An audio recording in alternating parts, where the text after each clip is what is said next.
Hi, everybody. This is Joe Firestone for Real Progressives, and it's Tuesday night.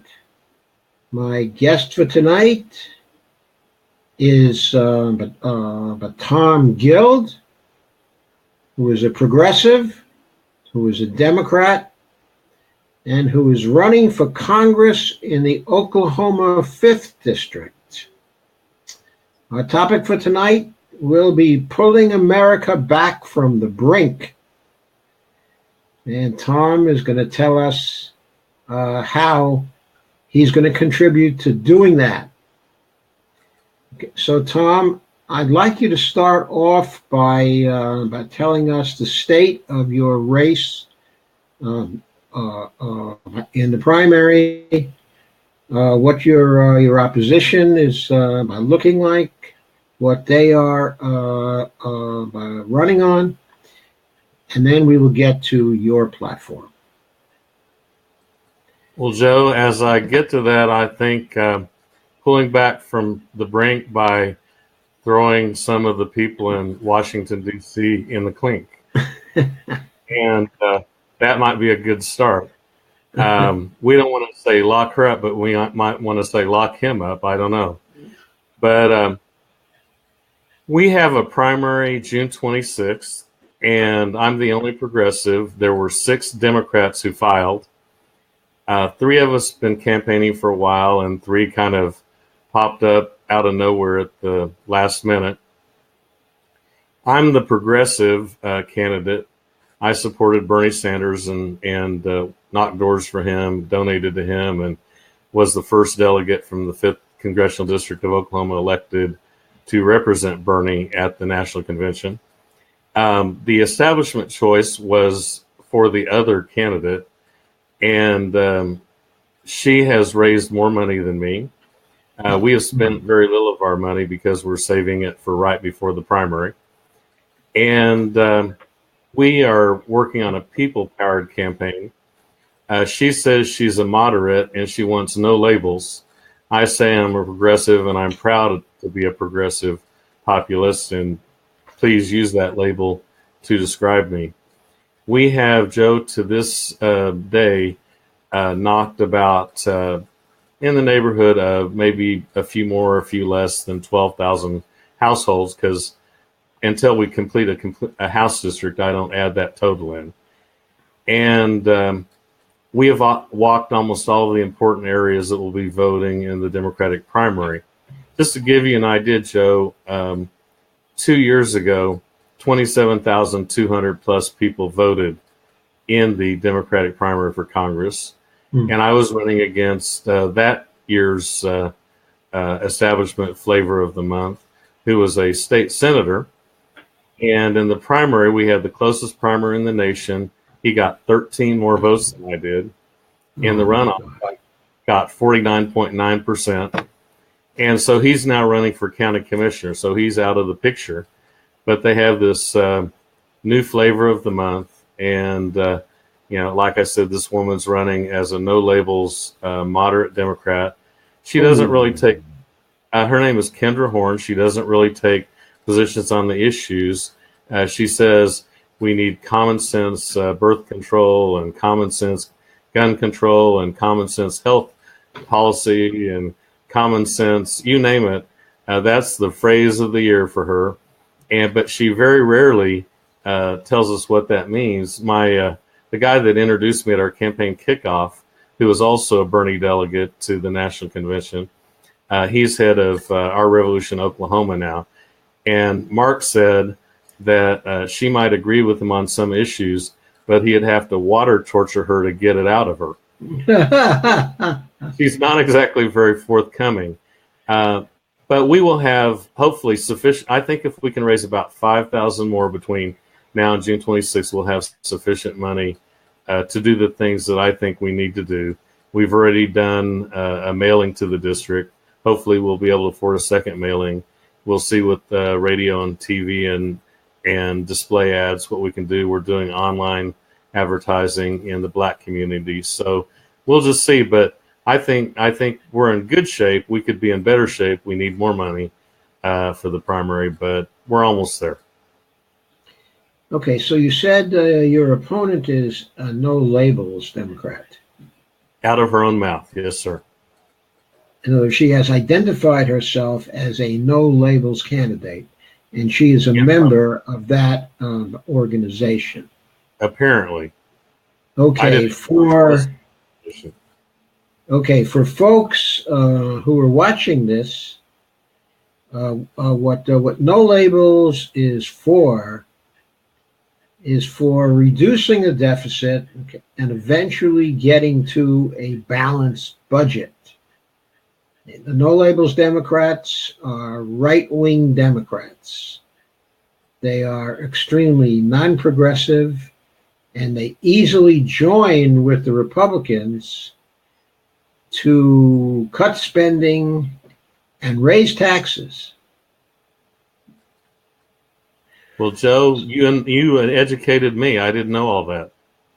Oh no! Oh, I will send you some blogs about but no labels as an organization when it first got started. Okay. I used to blog about them, and also some other organizations, okay, which are no longer around. But they were very close to the Peterson Group, and were kind of a stalking horse for the group in Washington that's always trying to balance the budget by raising taxes and by cutting spending, and not simply cutting spending, but also cutting Social Security benefits and entitlements, but generally speaking. Wow. So in terms of how our group defines itself, the No Labels organization and what they stand for is pretty much the opposite of what we stand for. Well, I'm glad you helped educate me, because I didn't know all that. I didn't. Okay, and there are no labels people who are Republicans, and no labels people who are Libertarians, and no labels people who are Democrats. Well, she, by her pronouncements, wants to hold hands with the other party and sing Kumbaya and find solutions. That's kind of what she's saying. That's always the way they run. That's always what they want to do. And we know here that when they talk about solutions that are bipartisan solutions, and they want to sing Kumbaya together, that we have to keep our hands on our wallets, because that's what they're going for. Ah, well, okay, what they want to do is hold hands and jump off the fiscal cliff together, so they protect each other from getting hurt by people's movements. That's what that's about. Well, that's very interesting, and I didn't really get the significance of what she was saying when she used that phraseology, but I get it now, and I guess she's not a moderate; she's a conservative, but she says she's a moderate, no labels gal. That's what she says. Yes. And I'm in favor of, as I'm sure you are, increasing Social Security benefits, similar to the plan that Bernie Sanders and Elizabeth Warren almost got through the U.S. Senate. I think it was about 3 years ago, with about 47 or 48 votes. Yeah, I am not for that plan, because I want a much more generous plan. In other words, the pensions, the standard pensions over in Europe for people, are twice what they are here in terms of purchasing power over there. So I, in particular, am looking to double Social Security payments. Perhaps over 3 years or so. But I'm a hard sell, but you could probably convince me to go in that direction. Well, maybe we'll see. Okay. I just want to help people, and especially people that need help, and seniors certainly fit into that category for sure. Yeah, for now, yeah, that didn't, used to be the case so much, but over a period of time, with so many years when there were only very small increases in Social Security, uh, and continuous increases in the cost, of healthcare, even for people who are on Medicare, continuous increases. There are a lot of us who are stretched. Sure. Okay, and a lot of us. Sorry, go ahead. Oh, I'm for Medicare for all, or a public option under Medicare. And when the local newspaper asked her many months ago, was she for that? She hemmed and hawed and hemmed and hawed, and she finally said, "Well, I don't know. It depends on the details." Okay, so let me tell you a little bit about a public option, okay, and also the Medicare for All plan, Sure. as I see it. The way I begin to approach this is by looking at the fatalities problem. There was a study done by some Harvard people in 2005, or I should say there's a lot of the work completed in 2005, and the measurement that was done was for 2005. And the study was not actually completed until, I guess it was 2008 or something like that, and was published in the early part, of 2009. It showed that the fatality rate for people who didn't have any insurance, health insurance, was roughly 1 in 1,136 people, who did not have insurance. 2005, there were 45 million people who did not have insurance. So roughly there were 45,000 fatalities in 2005. Wow. Now, we know, there hasn't been an empirical study of that sort done since that time, a nationwide study. There have been studies on populations at the state level, that have been done since that time. And the ratios, the fatality ratios, all over the place. But no fatality ratio has ever been higher than the 1 in 1,136 fatalities of that first study. One of the studies showed a fatality rate of 1 in 320 people. Wow. Not have insurance, which means that if that fatality rate was the actual fatality rate, then that first study in 2005 would have showed something like 180,000 fatalities, as opposed to the 45,000 fatalities. Now, I don't really believe the rate is 1 in 320. But based on my secondary analysis of those studies, it seems to me the proper rate is something like 1 out of 780 people, or something like that. So that I think the real fatality rate in 2005 was probably more like 52,000. Or I should say the fatalities were more like 52,000 as opposed to 45,000. But the point I was starting to make was that as you move through the years, the population of the United States is higher. In 2005, it was 299 million. 2018, right now it's something like 326 million. So, of course, since population is growing, we would expect to have more fatalities. But in 2009, when the study came out, the press seized on the 45,000 fatalities figure, and every time they talk about it, they continuously state the 45,000 figure. Sometimes, even today, they're still talking about the 45,000 fatalities figure. Now, in reality, the fatalities went up since 2005 and then went down.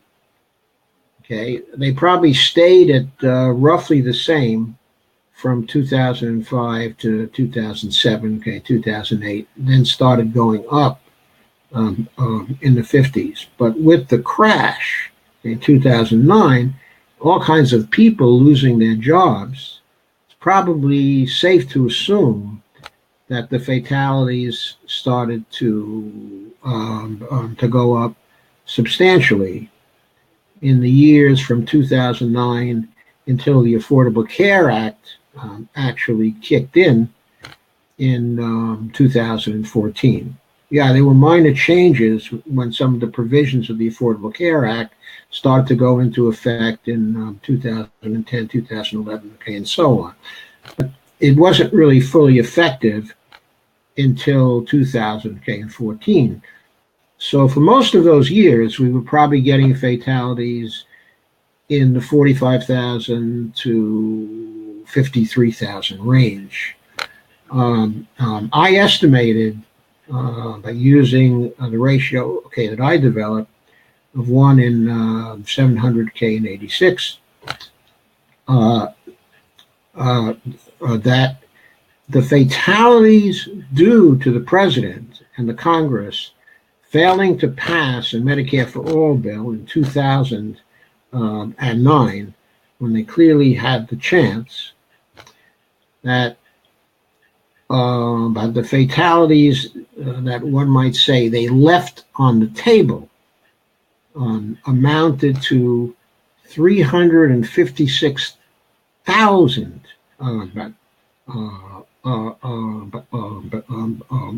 people in this country, 100 times more than the fatalities we suffered in the 9/11 fiasco.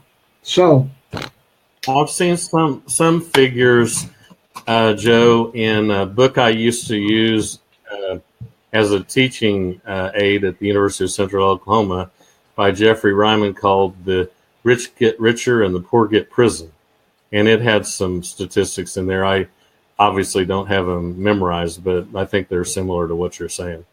Okay, well, I'll send you the post, Peter, that I wrote on this. But the important thing here is 356,000 people needlessly died because they failed to pass a Medicare for All bill, okay, in 2009. It just, okay, what people were afraid of in 2009, or what it is said, okay, they were afraid of, was loss of jobs in the insurance industry. So at that time, 450,000 people, okay, were working in the insurance industry. And with the Affordable Care Act, that number started going up and eventually reached 650,000, which is currently the number. But to save those 450,000 people, the people in Congress, okay, in 2000, in 2009, to save those 450,000 jobs, they traded 356,000 lives. From my point of view, that's an outrageous trade-off. It is. Well, it kind of brings it home what Mark Twain said long ago.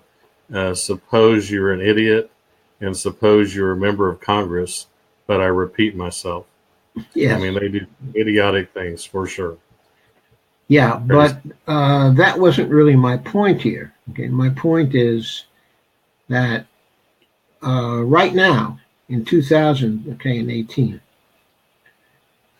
we have our people in Congress, Bernie Sanders, proposing that we pass a Medicare for All bill that's going Right. to take 4 years to phase in.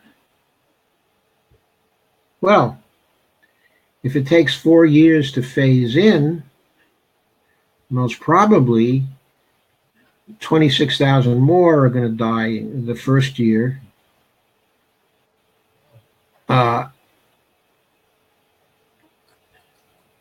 13,000 more are going to die the second year. And we won't have closed off the fatalities until the end of the third year. So the point is, the trade-off here is time to phase in those insurance company jobs for lives. I don't think that's an acceptable trade-off. And we face it now. It's not only they faced it in 2009, we face it actually right now. I noticed that last week, by Jeff Merkley, a very progressive Democrat, a very good guy, who normally votes right, came out with a proposal for a Medicare buy-in, that form of a public option. Okay. Do you think that's a better way to go or a quicker way to go? No, I don't think it's a quicker way to go.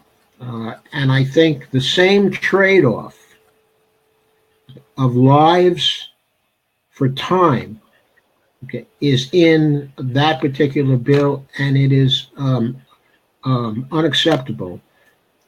Alan Grayson proposed that same idea in 2009. It's 9 years later, and that's supposed to be a new idea? I mean, in 2009, it might have been an acceptable thing because it was on the way to Medicare for All. But 9 years have passed, and the death toll is so high, I don't think it's an acceptable idea anymore. I don't think that compromise is now acceptable. That it has to be a Medicare for All bill, that people in Congress have to go to the mat on it. They have to fight to the last on it. And if they have to give it, if they have to compromise, they've got to count that compromise in lives lost. And they've got to bargain tough, and they've got to make sure everybody knows about the fatalities issue, and everybody knows about this particular trade-off, and that the Republicans are made to swallow that trade-off if they stop it.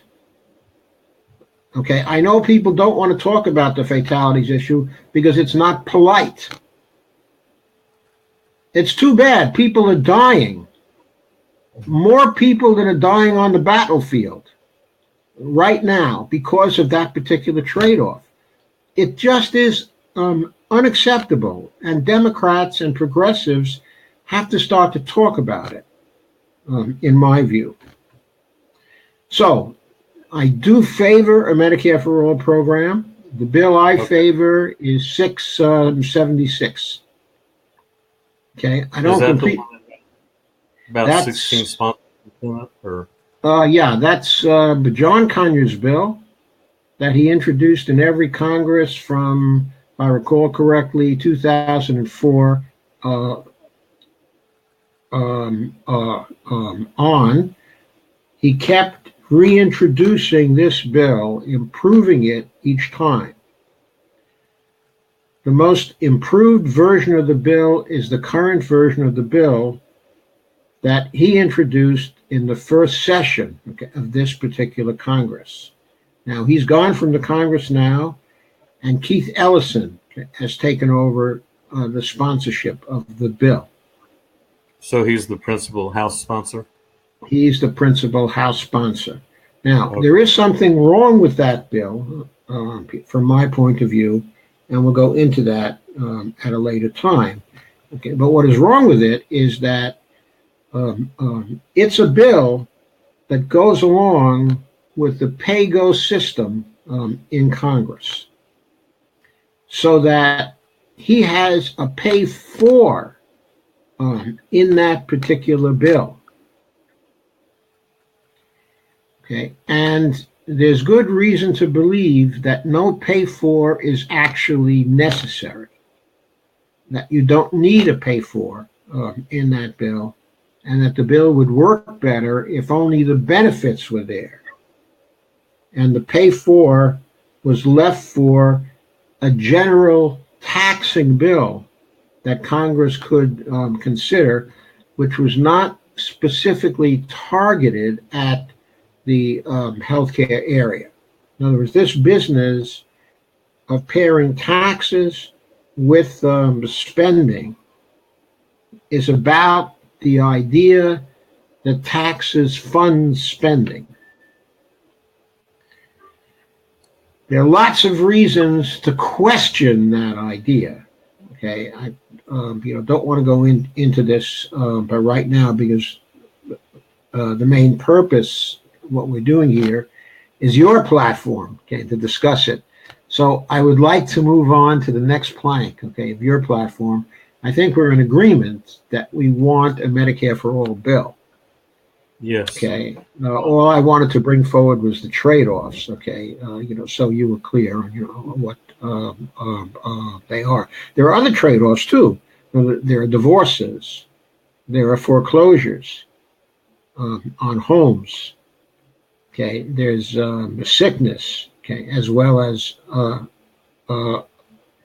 fatalities. So there are lots of other social deviance types of side effects that are due to lack of insurance, okay, to be considered. I like to focus on the fatalities because the fatalities are the bottom line, okay, in one way.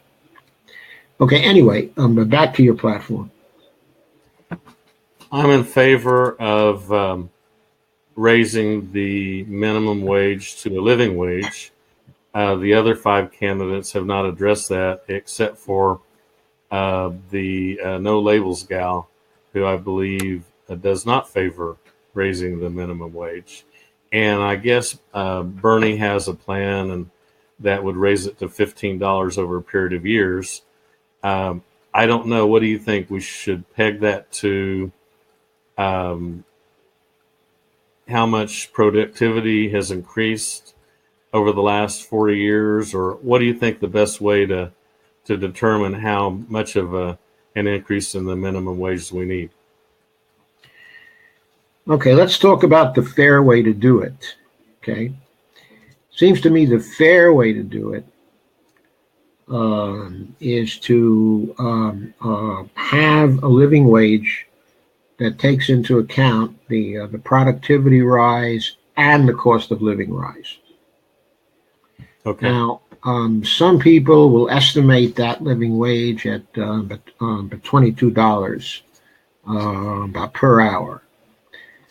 One of the candidates, I believe Rick Trevino in Texas, I think, if I recall correctly, that he's advocating for a living wage, okay, of $22 an hour. Richard Dean Winfield, who's running in the Georgia 10th, okay, is advocating for a $20 per hour living wage. To me, the idea of having a uniform living wage across the country isn't really fair. I think the living wage should be pegged to the cost of living, okay, in each area. You can't live on $15 an hour in the middle of of New York City, okay, or LA, okay, or up in Alaska. Okay. There are many places, okay, in this country where $15 an hour is not a living wage. There are some places in the country where it is a living wage. Okay, in some parts of your state, okay, it probably is a living wage. Okay, but I think a cost-adjusted living wage is a fair wage. If we specified the living wage as a wage that took into account the productivity gains and also a cost of living adjustment in each of the areas of the country, then we would get the variation in the wage, okay, that I'm talking about. Okay. So you're talking, I think, about what, implementing it at a certain wage across the country, and then allowing it to be immediately adjusted for those areas of the country that would need to have a higher cost of living. Yeah, what I specifically would do is take the lowest cost of living area in the country, Right. and then do a living wage for that area, including productivity gains. And then, using that as the baseline, the lowest, I would just do adjustments that were based on the CPI. Okay. Okay. That makes sense. And that would be, an easy way to do it, I think, from a statistical standpoint. And it would be fair insofar as the CPI is fair. If there are better measures within the CPI that we could figure out, then fine. Okay, we should use those. But probably the best measure we know about, at present, is the CPI. So that's the one, that I would use. But also, I'm sorry. Go ahead. Oh no, another plank in my platform is trying to do away with Citizens United and the fallout from Citizens United. For instance, in our campaign, we refused PAC money, any PAC money, all PAC money. And, okay, so I definitely want to get to that. Okay, but I want to say one more thing about the issue of a minimum wage. Okay. So one thing Bernie, is doing now is he's about to come out with a job guarantee plan. Okay, a federal job guarantee plan, which would be funded by the federal government, but all the projects, all the jobs would be designed by committees of local stakeholders. They would create social enterprises. Local authorities would be involved. So would nonprofits be involved. So would citizens be involved. People who are participating in the job guarantee program, would be involved. And the people would come together. They would use the unemployment offices as now employment offices, for the whole country. And they would create these jobs that would be funded by the federal government. So the purpose of this sort of program is to bring people who have left the labor force out of the shadows, back into the labor force, and to provide them a job that was of value to the local communities. In other words, a job that produced true value from the standpoint of the local communities. And to pay them a living wage with good fringe benefits for doing those jobs. So Bernie's group, based on years of research, is coming out with a proposal. I don't know if it's fully out yet. It's been announced in part now for a few days. And I think by a few days from now, it's going to be out in full, if it has not already appeared today. And there will be specified in the plan the cost of the job guarantee program to begin with, and also a federal minimum wage, okay, or a federal job guarantee wage. Now, the job guarantee wage by default would then become the minimum wage. And the reason why is because if people fail to pay the same wage as the job guarantee wage, they wouldn't be able to get any employees. That's true. So that's the theory, okay, behind that. So that would become a de facto, okay, a de facto type, okay, of a minimum wage, and it would be a living wage, at least in theory, okay, it would be a living wage. To my knowledge, though, that proposal is not going to have a cost of living adjustment in it. It's just going to be $15 an hour all across the country, which I think is going to be a problem, that the bill should be amended to put in a cost, in the cost of living adjustment. The reason why I think that this is true is if you're going to advertise the wage for the job guarantee program as a living wage, people have to experience it that way. For the program to be successful, there can't be any double talk involved. If you say it's a living wage, it has to be one for people. If you say it's a living wage, okay, and it's $15 an hour, okay, then everybody is going to say, I'm in the middle of town X. That's not a living wage here. I mean, I can still only, barely pay my rent on it. It's not doing, allowing me to do this, okay, or that. I can't go for a pizza. In other words, there's going to be dissatisfaction with it. Okay, now this is a program. It's a really progressive program. It's important, okay, that it be successful. It just can't be hammered, hampered at the outset, because the terms it uses do not ring true for the people who go into the program. So that's why I think there should be a cost of living adjustment with it. Okay, so let's go on to your other plank now. Okay, at this point, the money in politics plank.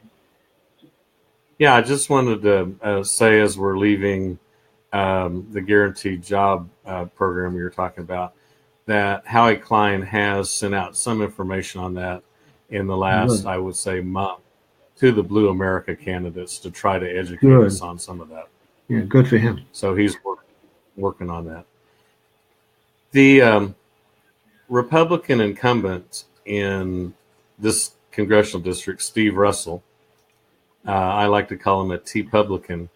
Yes. And Steve, he it's kind of amazing. His last two FEC reports, the overwhelming majority of money that he raised was from political action committees. Sure. Almost all of them outside the state of Oklahoma. And one report, I think it was his third quarter 2017 report, he only had 8 individual donors, but he raised like $300,000, something like that. And like I said, it was pretty much all political action committees.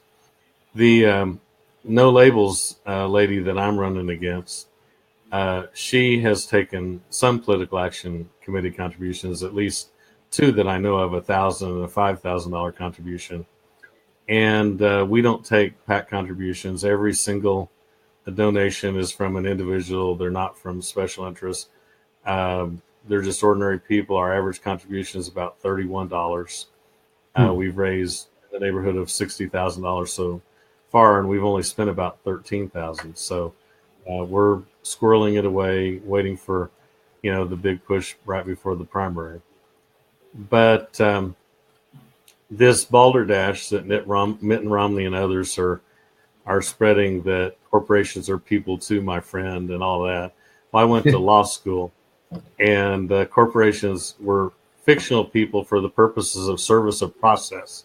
So you could sue them if you injured if their product injured you, and that was pretty much the extent of personhood.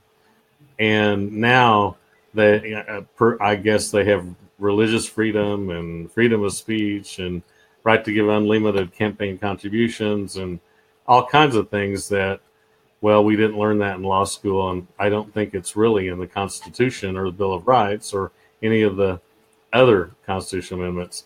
So one thing that many progressives do, I think maybe Beto O'Rourke in Texas. Beto O'Rourke in Texas, is not taking any PAC money either, and he's raising an enormous sum. It's, of course, a lot harder if you're not taking PAC money for most candidates, where most of us are not Beto O'Rourke. We're Tom Guild or Susie Smith or someone else running for Congress. But to me, I always taught my students at the University of Central Oklahoma, and after I retired there, Oklahoma City University, that it was important to have clean, transparent campaigns where everybody had an equal voice. Now, I know that's idealistic, but damn it, I remain idealistic, and I'm trying to run my campaign the way I think politics should be instead of the way politics really is practiced in this country. So I think it's a good chance for the Oklahoma voters to choose something different. Maybe they won't, but maybe they will. Who knows? Yep, I agree. Okay, let's say you win, okay, and you do go to Congress. And from what you say about the race, I'd say you probably have a good chance at that, okay, at this point. When you get into Congress, what are you going to do about CU then? About what then? About the Citizens United decision. Oh, I see. Everything I can. I mean, legislatively, constitutional route, constitutional amendment route, lawsuits. It would be a miracle if we got another member of the Supreme Court while Mr. Trump is in office. That would be favorable to reversing Citizens United, but hope springs eternal in the human breast, or maybe Mr. Trump won't be there for much longer. And once again, hope springs eternal in the human breast, although his vice president's not exactly a cheery thought. I understand that. Yes, he's not a cheery thought at all. Whatever I can do. But right now, what I can do is, by example, not be corrupted. One of the things about running for Congress is it's such a corrupting process. Yes, I and agree. If you go through the process and you're corrupted, then there was no point in winning, because you're already part of a corrupt system before you even become part of a corrupt system. I mean, in the campaign, it's sort of a AAA training ground for the big leagues, I guess, if you call Congress the big leagues these days, and you're already ready to step up the plate and hit a lot of foul balls once you get to Congress. And so hopefully the voters will wake up, smell the bacon frying before it burns, and, take it off the hot stove. And as you say, getting our country back. I mean, we're in a world of hurt. I see why you called this session what you called it, because we're in dire straits. But the reason why I called it that was because I picked up the phrase from your About page. Oh, really? Okay. Cool. Really? Yes. I take all my topics, actually, from the candidates themselves. Oh, okay. And in your case, excellent. I tailored the topic to what was on your website. Okay, well, there you go.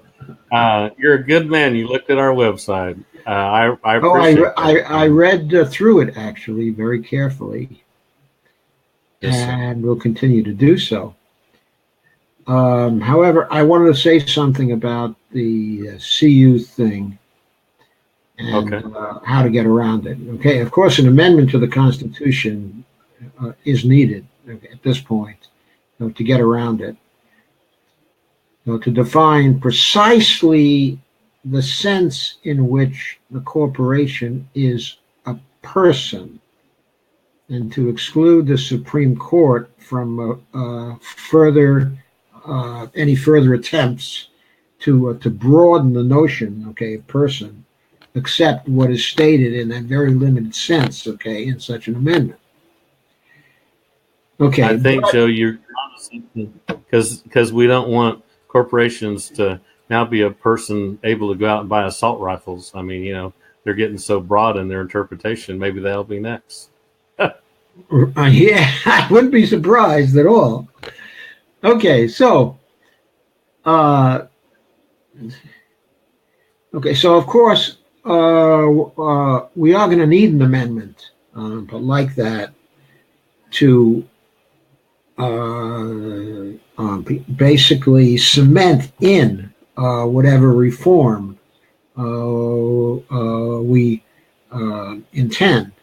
Okay, but such an amendment is probably going to take 7 to 10 years to pass. Okay, and so the question arises, what are we going to do in the meantime? So you studied law and taught some of it as a professor, I suppose. Yes. Okay, so do you remember Article 3, Section 2 of the Constitution, the exceptions clause? Well, refresh my memory. I'm not specifically, channeling what'd you say? Okay. Article 3. Article 3, Section 2, in a phrase which is known as the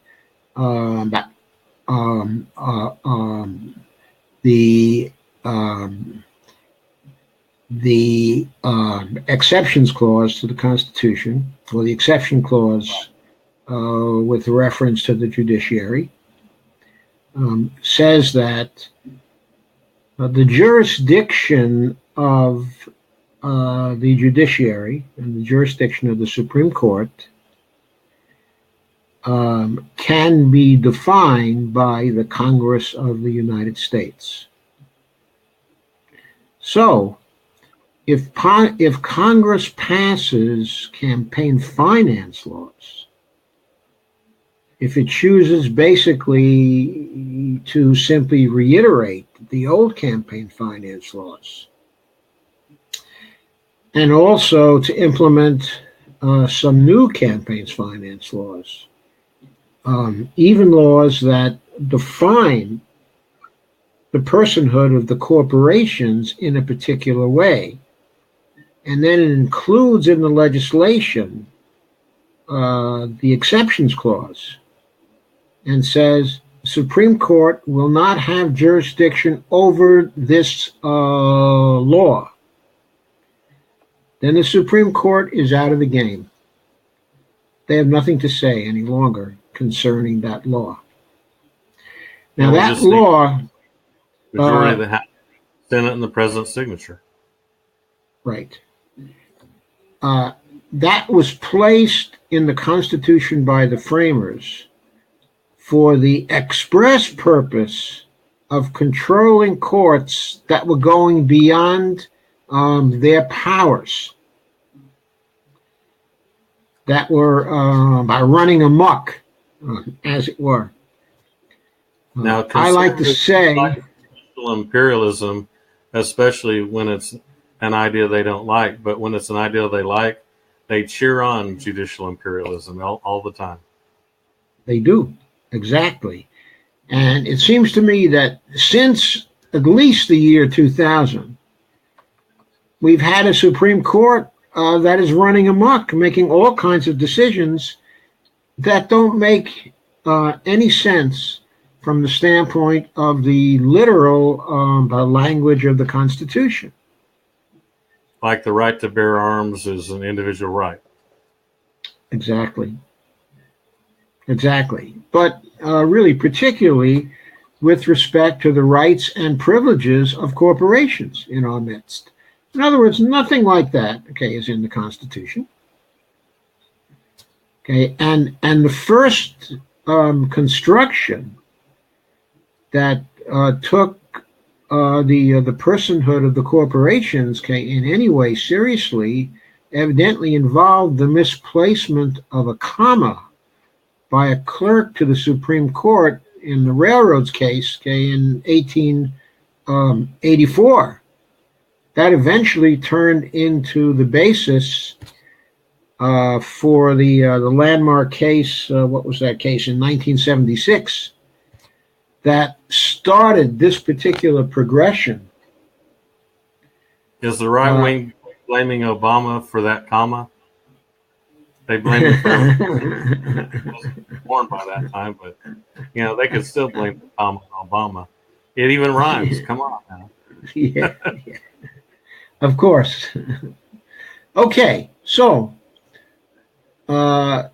you can use, when you get to Congress, on Article 3, Section 2, if you can persuade other Democrats to go along with you, okay, and other Republicans also.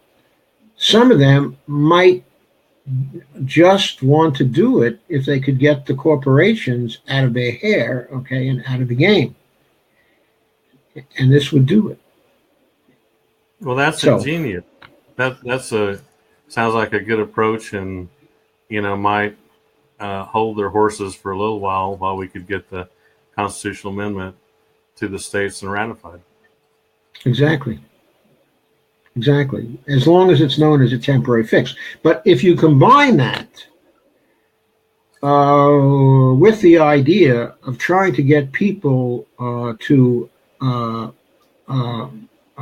accept that when they go to elect somebody, they ought to elect the person who raised the least amount of money in the campaign rather than the person who raised the most amount of money in the campaign.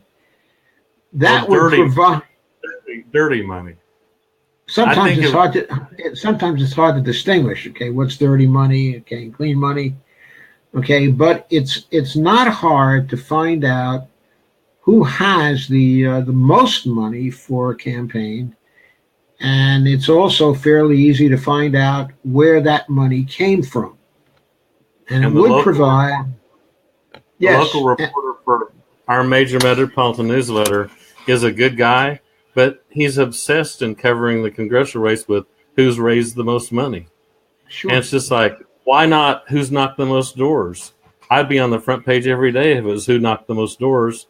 I noticed that one of my friends that knocked doors with me is watching your cast tonight, Gregory Harden II. Give him a shout out. But it just seems like to me the corporate media is in bed with the power brokers, is in bed with the political ruling class, is in bed with big money, and that makes it a little hard for real people or people doing it the right way, the old-fashioned way, sometimes to compete. I agree. Okay, I don't know whether Teresa Sanders, is here, but from what I understand in our internal chats this afternoon, that she was leaving wherever she was to come to your district and to canvass for you. So I kind of expected her to be at our broadcast tonight, but she I guess may well be. She came and did a turf. I think it was 2 Saturdays ago. She drove down. I think right.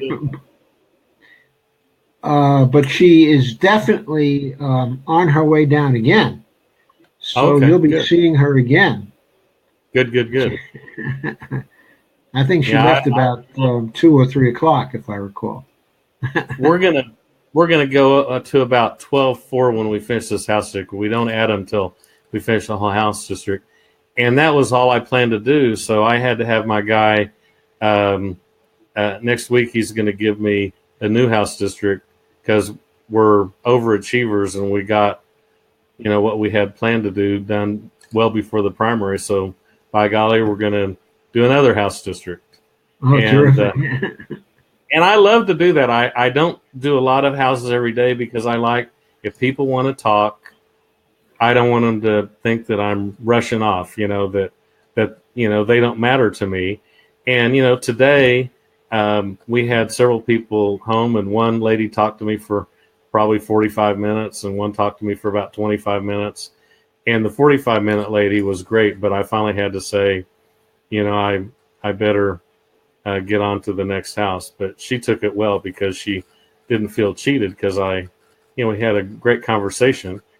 And then the lady that talked to me for 25 minutes, I ended by putting a yard sign in her yard. So it can be done, but we had to start June of 2017 to get to where we are now, because you can do it fast, but then people feel cheated that you're just knocking the door, saying hi, handing them a piece of literature, and moving on, like you don't Yes, even sir. care to hear what they have to say. Yeah, right. So you have to take time with them, and you have Absolutely. to talk with each one, and you have to treat them on a personal basis.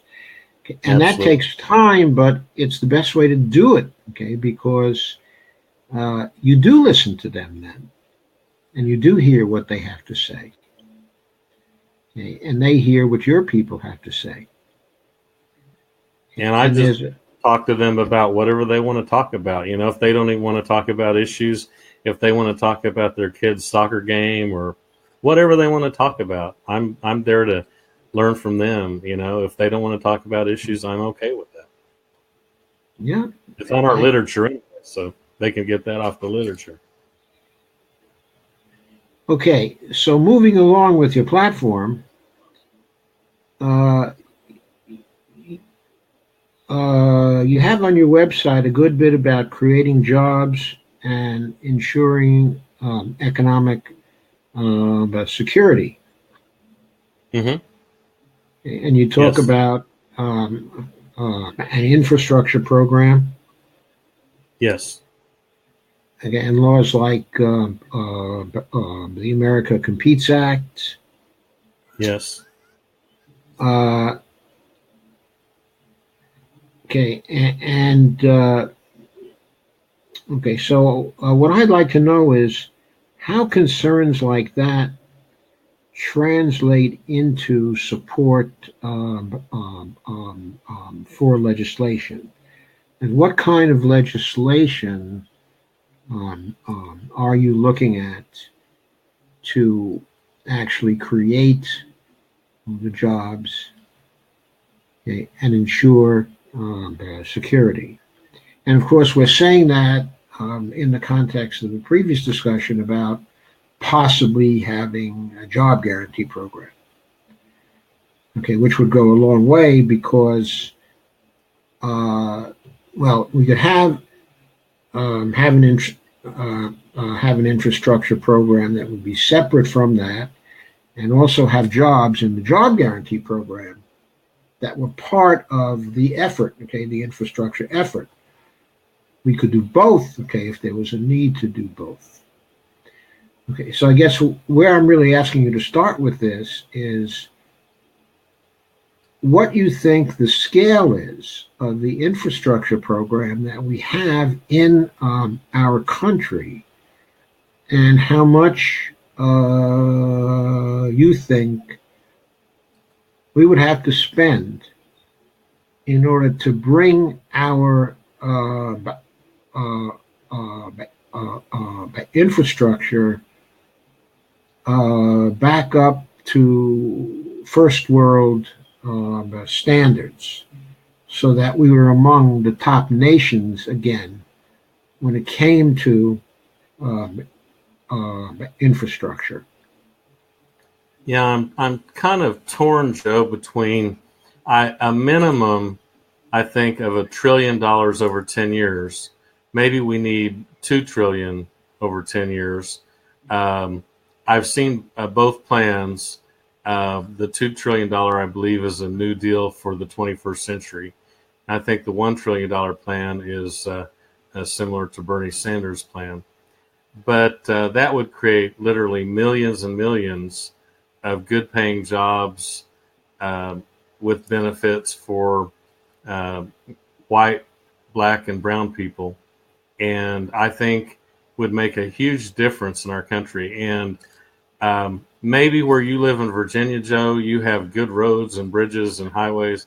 But I tell you what, in Oklahoma, I feel like I'm riding a Bronkbuster when I get on some of our roads. I'm going up and down, and my car's going up and down, and we're hoping the axles won't spin off. And they have just pretty much destroyed the state of Oklahoma.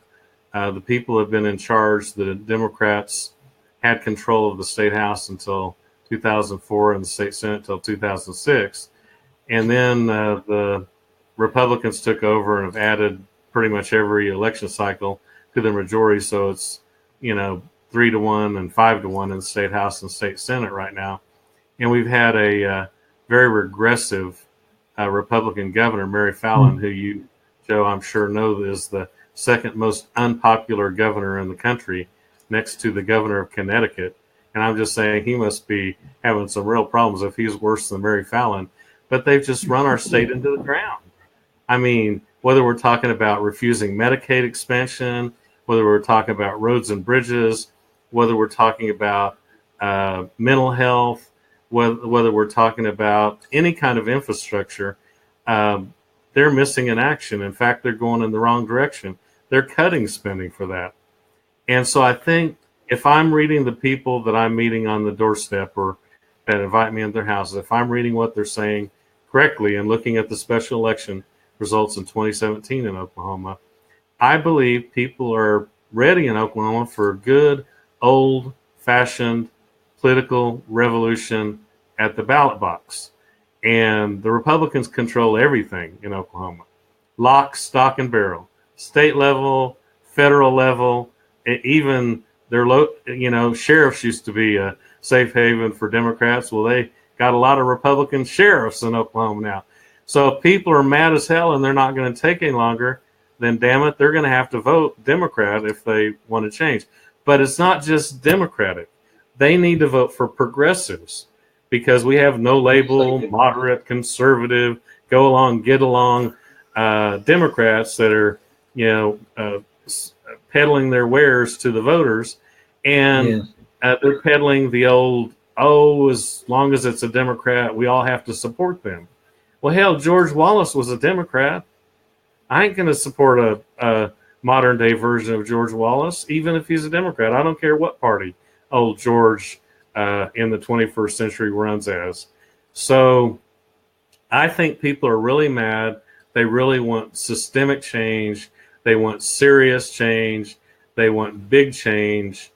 And I think, as long as the progressives can get our platform out there, that inures to our benefit because, who wants someone that's, Republican light representing them as a Democrat in Congress? In fact, we lost this seat, Joe. We had this seat in Congress. There was a conservative blue dog Democrat. You probably have heard of him, John Jarman. I'm not proud of him. I have heard him. Yeah, he's a fight-out like me, so I had to learn about him during my pledge out of our pledge book. But John Jarman had represented this area, the 5th District, for a long, long time. And in 1974, he was reelected, but Mickey Edwards almost beat him, the Republican. So old John thought in the middle of his term, I'll just become a Republican. And, then I can run as a Republican. Well, the Republican wouldn't touch him with a 45-foot pole. And so he retired, and then Mickey ran against a strong Democrat, Tom Dunlap, who was the Chancellor for Higher Education's son. Close race, but Mickey won. And that was the 1976 election, and we have not had a Democrat since then, and we haven't had a progressive ever, as far as I know, represent this district. And it's time for big change, not just tinkering around the edges. Yes, I could agree more with that estimate. Okay, I could not agree more. The American Society for Civil Engineers estimates that the bill for infrastructure repair and reinvention as of earlier this year was $2.2 trillion. Okay. I seriously doubt that is enough because 3 years ago they were estimating $3.6 trillion. And I don't Wow. think states have, and the federal government has spent 1.4 trillion since that time. So I don't know what got them to change their estimate. I can only imagine, but I mistrust the new estimates as too low, and I wouldn't be surprised that the amount that has to be spent is in excess, of $4 trillion. Sounds like they're going with the New Deal for the 21st century, something similar to that with the 2.2 trillion. Yeah, maybe. But it's usually the American Society for Civil Engineers who is very influential in setting goals here. In other words, they usually set the standards, and then what the politicians do is they try to approximate that in some way, like accepting 1/4 to 1/2 of what the American Society for Civil Engineers says we need. I think at this time, in our development, we shouldn't be playing around with this. We have serious problems with our roads, with our water, with our schools, with internet hookups, the availability of broadband internet in our rural areas, all kinds of things that we need to do that are part of a 21st century plan for the infrastructure. So I think it's more likely to have to spend the $4 trillion, and I don't think we should be looking at a decade. I think we should be looking more at something like a 6-year plan. What's amazing, Joe, is some of these people in Congress can give a big tax cuts to billionaires and to big corporations, and waste 1.4 to 2.2 trillion dollars on making corporations and rich people richer. But then when you talk about infrastructure, oh my God, we can't afford it. We don't have any money, and that's the game they play all the time. Yes, I know. Okay, I absolutely know that. Okay, what I'd like to do now is to briefly go into the rest of the platform. In other words, just sort of list the items so people realize how broad your platform is and how progressive it is. Okay, and then I'd like to ask the how you're going to pay for it question. Okay, so go ahead. Okay, so first I want to note that you're a strong supporter of the right to organize for labor. Yes, I am. Okay, and you oppose by right to work. In fact, I risked my career fighting the right to work law when it was implemented or voted on as a state question in Oklahoma in 2001. I got a threatening email from the president of my university saying he was disappointed and disgusted after I was the main speaker at a press conference on the university campus. And he, I thought he was going to try to fire me, but then the head of the AFL-CIO sent me a plant and calmed me down. And then I figured as an attorney, that was like job security, because after he sent me the hateful email, I had proof that if he did anything to me, it was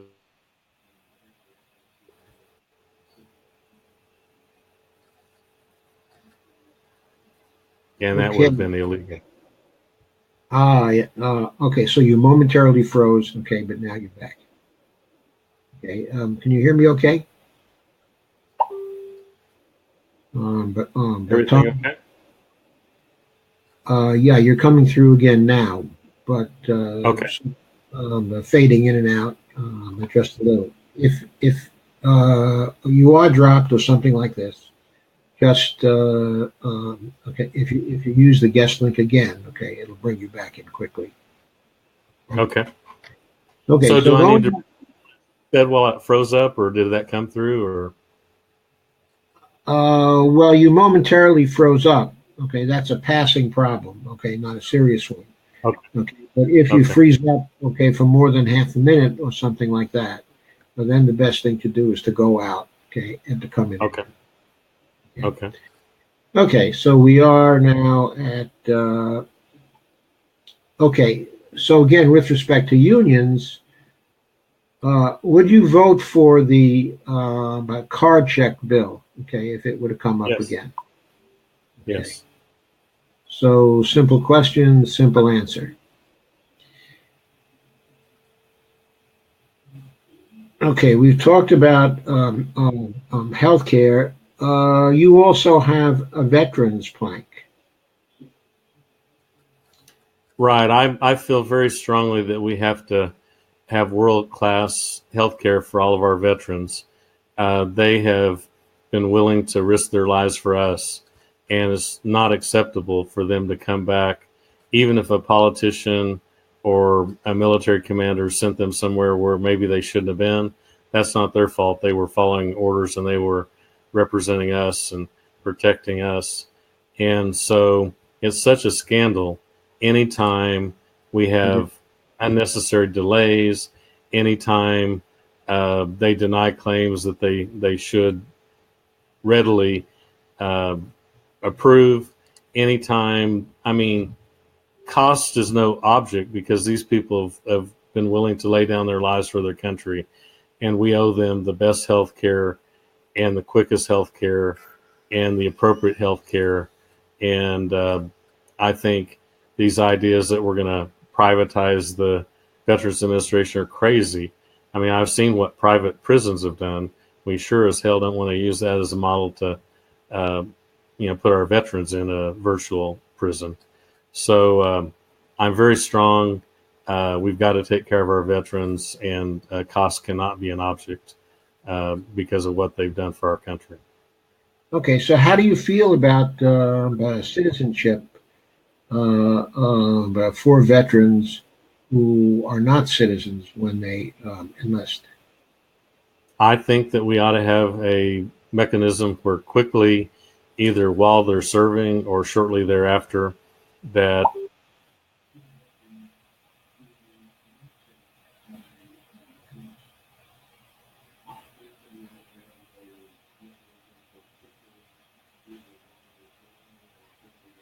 Okay, Tom has frozen up a bit now. He may have to go out and come in again. But don't be alarmed if he has to do that because we are going to continue.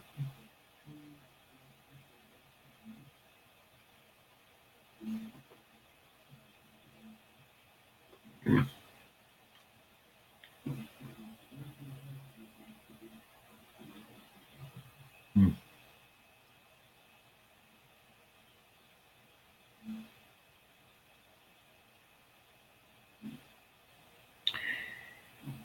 Okay, so he'll be in again now in just a minute.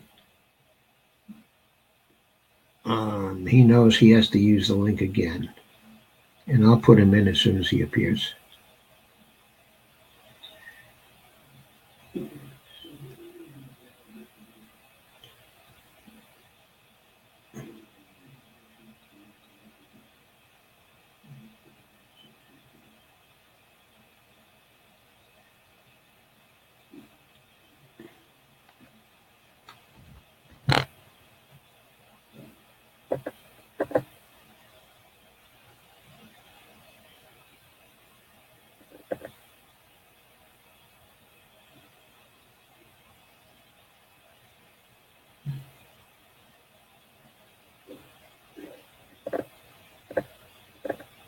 Okay, Tom.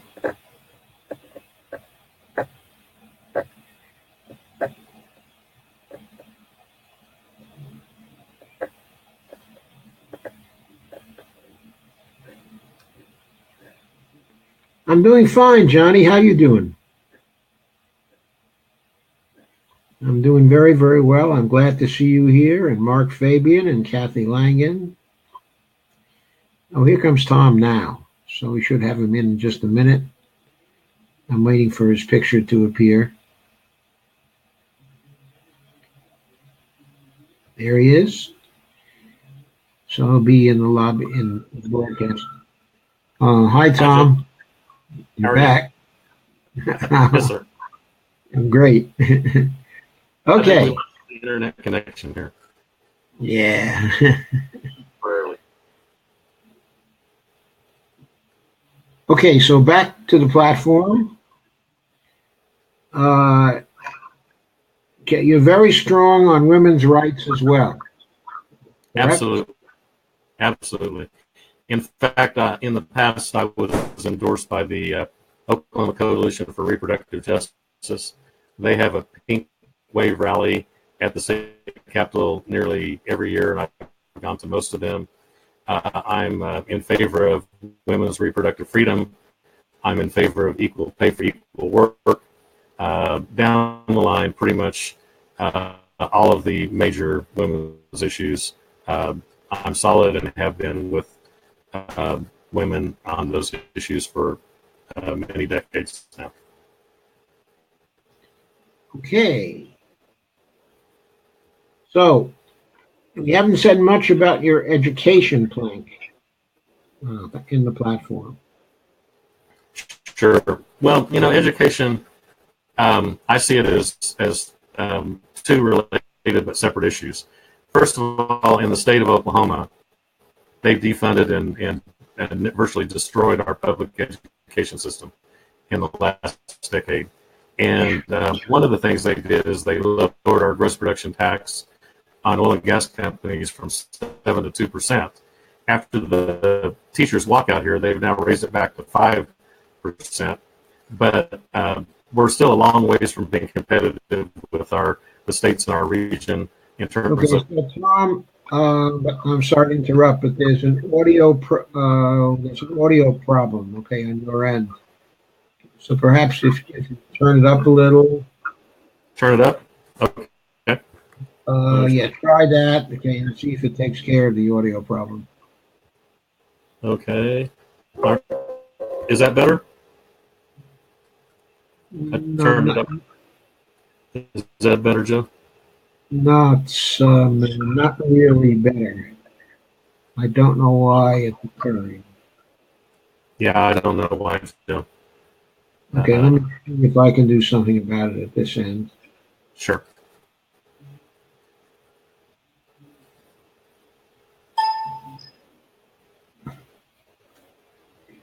Okay, try it again. Okay, can you hear me okay now? I think I can hear you okay, but there's a little vibrato in it. Okay, so let's continue. And in terms of college students and college student debt, there are some really simple things that can be done in Congress to lessen that burden. One would be allow college students to borrow money at the same rate as we allow big Wall Street banks to borrow money, which right now would be about 1.5%, something like that, to allow college students to refinance their student loans so that if they borrowed it at, say, 7%, that they could borrow it at 2.5% now, they can lower the rate they're paying while they're paying off their loan. Also, the bankruptcy laws are written for big corporations and wealthy people. And even though Donald Trump was able to get out of billions of dollars in debt when his casinos and other businesses went under, a college student is not able to discharge their college student loan debt in bankruptcy. So that's completely unfair. So if we could do all those things and give free college tuition for the first couple of years if you attend a public institution, then people wouldn't be getting out of college with 40, 50, 80, 100, $130,000 student loan debt before they even get started. Okay, so I guess I've got to ask you the obvious questions here. In quite a few of the European countries, in fact, I think it's generally true in the European countries, that college is free to students. Okay, so why shouldn't we have that here? Well, we should, and we should certainly work towards that. I mean, we're just being pounded. Okay, so in not being absolutely for that, is the cost of it a consideration? Well, cost is always a consideration. I think Bernie talked about a transaction fee on Wall Street to pay for that.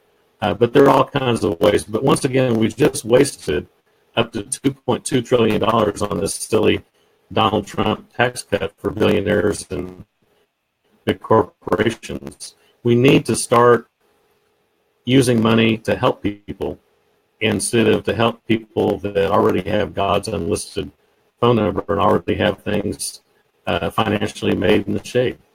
We need, that would grow our economy more than anything, to have more people. In Oklahoma, for instance, we lag way behind in college students, the percentage of college students that have a 4-year degree.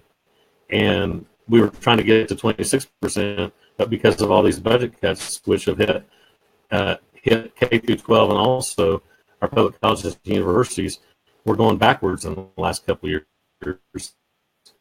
In the percentage, I think the percentage now is somewhere around 21%, making a little progress. Now we're going backwards. So we certainly need to do that, and we need to come up with, the plans. Get the best and brightest progressive minds together and find out what the best way to proceed from the mess we have now. Okay, so there are more planks to your platform, and I'd like to go over those, but we've been at this for almost an hour and a half now. And so I want to bring in a question that's been hanging over us from the start that I've sort of heard in the background whenever we talk about a spending program. Okay, like when we talk about the job guarantee program or infrastructure programs, okay, or education programs, or essentially forgiving student debt, or free college. For you, cost is in the background. Okay, it's always in the background of, can we do this? Okay, I have the impression you really want to do these things, okay, but you're always thinking in terms of how can we raise the money by taxing? Okay, so this is what I would like to show you now. Here is the how you're going to pay for it the question, and I'm going to let that go solo so you can read the screen. Okay. Question. Let's imagine, okay, that you're in a debate, okay, or something, and a correspondent asks you, okay, or you're in a town hall and somebody asks you, your programs look expensive. How are you going to pay for them? I think that your answer should be, we're Congress. We'll just order the Fed but to give Treasury the money.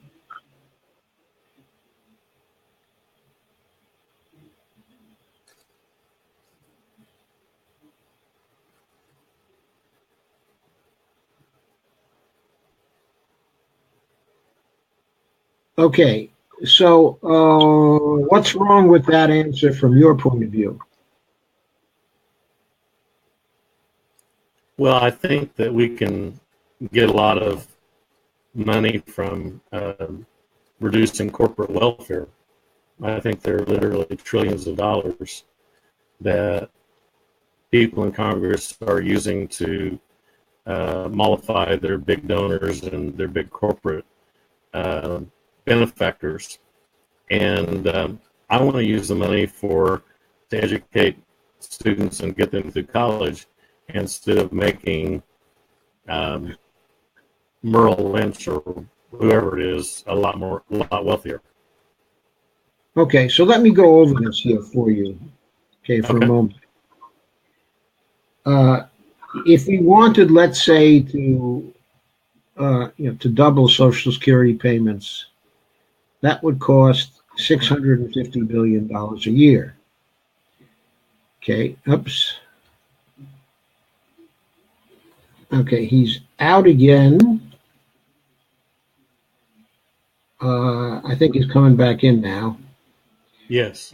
Okay, you're back in again. So if Yes. we wanted to double Social Security, that would cost an additional $650 billion per year. If we wanted to pass a Medicare for All bill without actually raising any taxes, that could be, depending on how efficiently, okay, it's administered, it might be that it would not actually require any more taxes. Okay, but even so, okay, it might be another, let's say, $200 billion, okay, in deficit spending. Okay, if we wanted to have an infrastructure program that would get to $4 trillion in, let's say, 6 years or something like that, that would be another $600 billion. Okay, if we wanted to have free education for everybody and forgive the student debt, that might have a price tag, okay, of $100 billion. Okay, the cost, which will be estimated for the job guarantee program, is something like $750 billion. Okay, we're rapidly getting into deficit spending, which could total but $3 trillion more than we're currently spending on various things in our federal programs. So we could create some more policy space by, yes, cutting down on the military expenditures, by reducing by corporate welfare. Okay, doing also various other measures that are not where the spending we're doing now or the tax breaks, okay, that we're giving now are not in accord with the public purpose. Okay, so yeah, we could create some more space there, maybe another trillion per year, okay, or something like that. But here are some economic facts, okay, that I want to talk about. Okay. Okay, so when the federal government, okay, so with respect to our GDP per year, we know from past performance of people that if they had the option, the private sector would like to take out of circulation, okay, in other words, save 6% of GDP about per year. Okay. We also know that if the private sector also did what it has done at certain times in the past, it would want to run a trade deficit of 6% per year. So that if we had a prosperous full employment economy, in order to maintain that full employment, in order to have a budget which was a full employment budget, we would have to be running deficits that are 12%, okay, in GDP. So, but 12%, okay, of GDP right now is approaching 2.4 trillion per year. For years now, that do not use up the policy space that the federal government has to deficit spend without getting into an inflation problem. Now, when we tax people more, okay, if we simply are taxing because we think the taxes are paying for spending, we only make the situation worse with respect to not using the policy space that we have. In other words, we only withdraw money from the economy. Now, it's true when we tax the rich, don't have that much impact on the money we take out of actual circulation, because the rich spend only 30 cents on the dollar anyway. In other words, we know that's the multiplier for the rich. Okay. So when we give the rich advantages of various kinds, but tax advantages, it doesn't do anything to our capability to spend. Okay, but if we give them a tax cut of $1.5 trillion, okay, or something like that, okay, it's only really 30 cents on the dollar that they're spending out of that. All the rest, they're simply socking away. So that is doing something for the economy, but nowhere near the amount that they're getting, okay, in terms of the tax cuts. So that's just a slight comment, okay, but the important point here is that we don't have to tax to use the extra policy space and to deficit spend. And the reason why we don't have to tax is because Congress can, again, simply order the Federal Reserve to give the Treasury the money.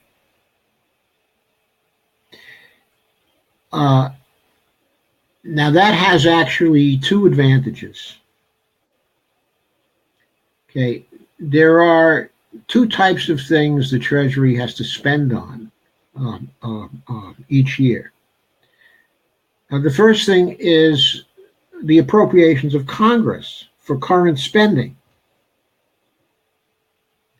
Okay. The second thing is that the Treasury Department is obligated to pay back the previous debt that has fallen due because it issued debt as a way of paying for deficits, because people in the federal government have the impression that they have to issue debt to get the money to pay for deficit spending. But that is actually not true. The money could be created by the Federal Reserve on the orders of Congress.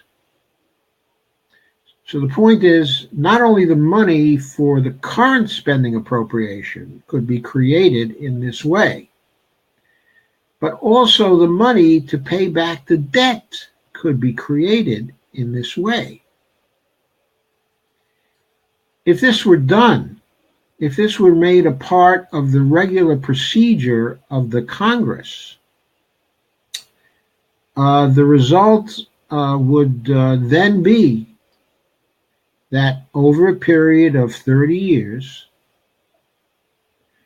because the highest period note okay, that I believe is out there right now is a 30-year security, that over 30 years, the whole of the national debt would be paid back. If we also used this particular procedure to fund repayment of the debt and to fund also the spending appropriations, then we would have a situation where the short-term debt, okay, of less than a year, plus the debt of longer than a year, which was falling due, there's quite a bit of that. And within 6 months' time, we would probably pay back $4 trillion of the debt, so that it would be very visible to people that the new procedure of Congress of having the Fed directly create money for the Treasury to pay for things, okay, that it has to spend, would have been successful in bringing down the national debt, which people hate, by a considerable amount. And it could easily be explained that if this procedure were made a part of the boilerplate in the spending bills in the Congress, that the whole national debt that people hate but could be paid off. Okay, now I'm going to tell you now that actually the national debt is not a financial problem. Okay, because the national debt actually represents securities that people are holding, which constitutes savings for those people. So the $20 trillion debt of the Treasury Department, or I guess it's $21 trillion debt of the Treasury Department, okay, at this point, actually represents $21 trillion worth of non-government sector savings. When people talk about the national debt, they never talk about that side of the debt. They only talk about the Treasury side of the debt that has to be paid back. And they assume that has to be paid back through increasing taxes. And they don't like that. Okay, so people are really schizophrenic about this. They want the debt to be paid back, but they don't want to pay the taxes. They think if the debt is not paid back, it's going to be a threat to their grandchildren. All that is actually not true. Okay, so the debt, in fact, is not a financial issue because the Treasury the Congress can order the Treasury to pay it back, okay, by ordering the Fed to provide the funds for Treasury to pay it back with. So it isn't really a financial problem, but people think it is, okay, so it's a political problem. So if you wanted to do a lot of deficit spending, people would be freaked out if you did it in the conventional way by continuing to issue debt, because the debt would be climbing sky high and the right-wing press would be going absolutely crazy. Okay? So the point is that to remove the political issue, it has to be done in another way. And the way to do it is to order the Federal Reserve to place the funds into the Treasury spending account. Now, what would be the effect of those funds going into the Treasury spending account? That's going to depend on the tax bill that Congress passes. In other words, if federal financing were done in this way, Congress would have to pass an omnibus tax bill that would drain a sufficient amount of money out of the economy that there would be no resulting inflation. Now, how much money has to be taxed away can be calculated by the CBO and by other types, of organizations. But the taxing could be done in such a way that the policy space that exists for deficit spending, because of the leakage of demand to savings and to foreign trade, that could be allowed for. In other words, we want tax to the point where we had a balanced budget, or to the point where we only had a 6% deficit. But we would tax to the point where the deficit spending actually allowed for the demand leakage. So we could come up with a full employment budget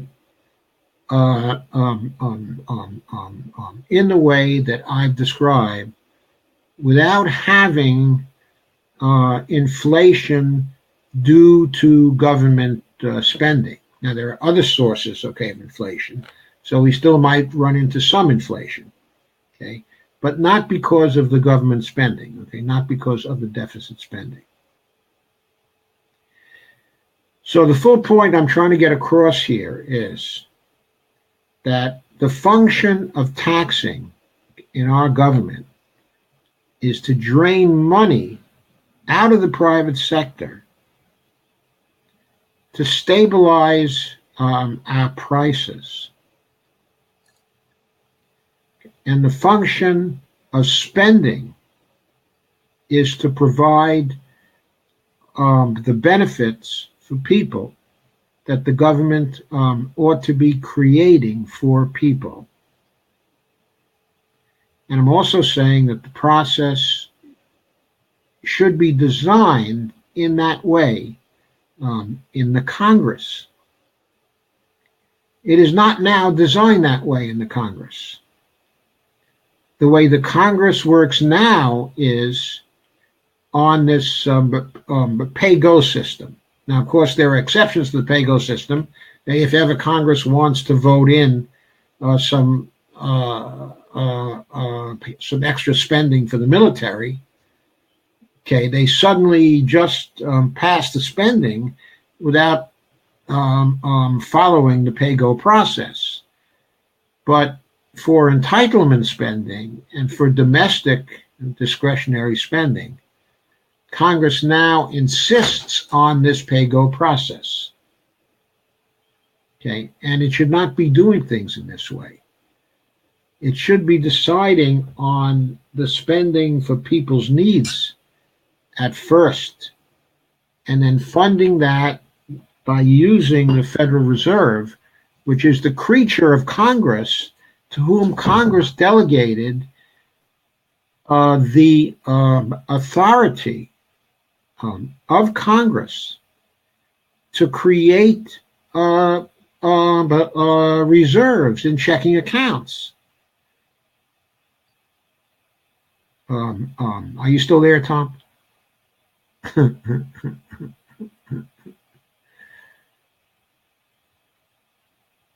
Okay, Tom. Have I still got you?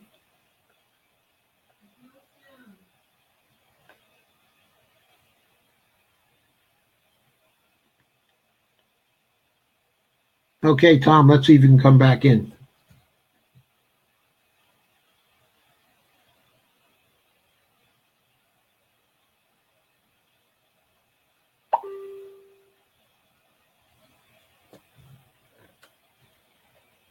Okay, he's gone out again. Let's see if he'll come back.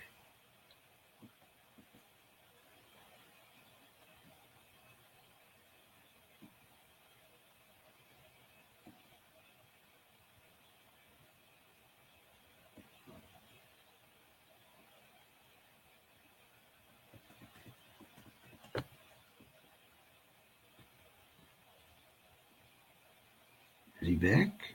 Is he back? Nope.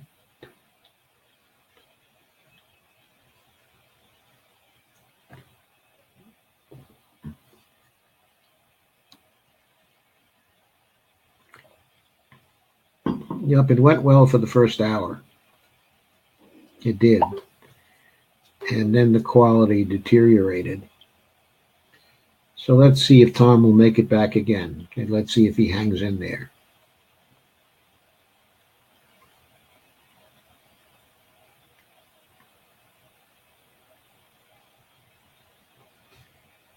Yep. I agree that Tom has been dropped.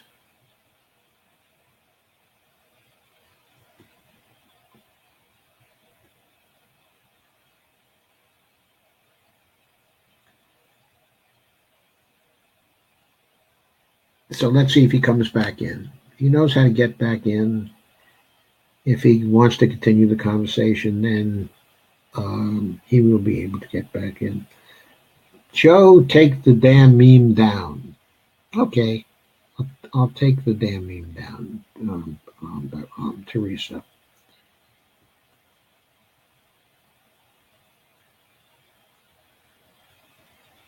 Okay, is that better?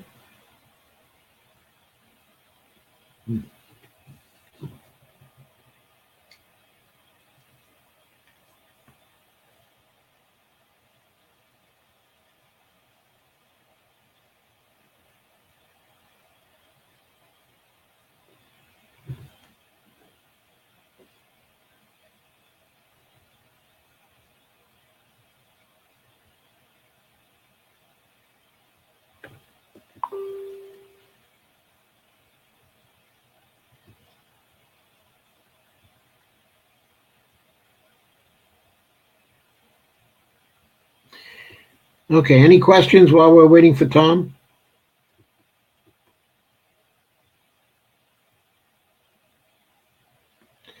No, he's not on mute. He was cut off earlier. And I guess so.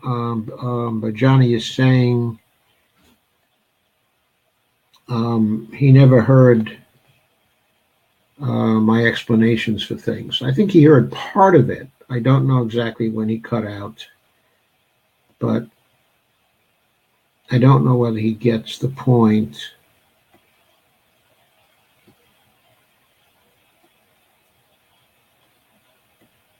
Whether he can come back or whether he wants to come back. So at this point, it's going to have to be up to him. Okay. In the meantime,